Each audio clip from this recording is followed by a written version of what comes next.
in Mom's fruitless job search to church. Our congregation wasn't just our faith anymore. It was our community, our second family, and our hope. I was still quite small at 6 years old, easily mistaken for 5 or younger.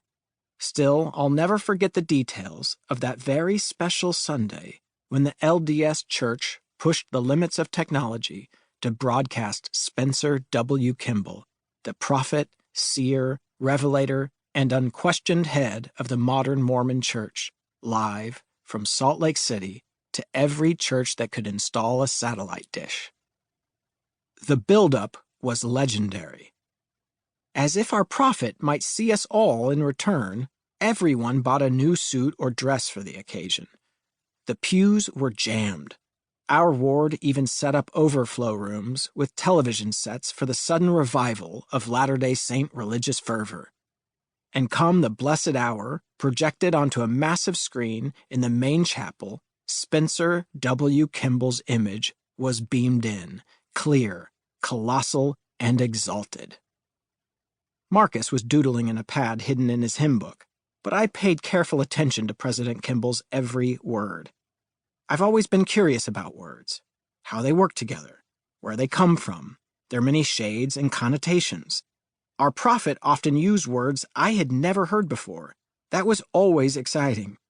And on this special Sunday, he used one in particular that caught my full attention. It was a spectacular new word, spoken slowly, gently, and with ample pauses. He used it like this. Next to the sin of murder comes the sin of physical impurity, homosexuality. I was well-versed in our Mormon history. I loved the big, brave, muscled warrior characters dripping with gold and clutching spears.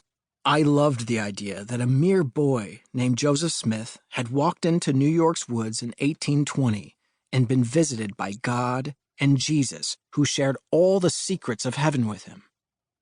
Each time I wandered into the woods by the lake near our home, I slowed in the hope that God might choose me as the recipient of his next set of revelations. But, of course, I'd never heard of any tribe called homosexuality. I wondered if they had been neighbors with what the Book of Mormon taught were good, light-skinned Nephites or evil, dark-skinned Lamanites. Not that I knew the details at the time, but until a revelation in 1978, skin color actually determined one's closeness to God in the LDS faith. Black people couldn't even receive the priesthood, no joke.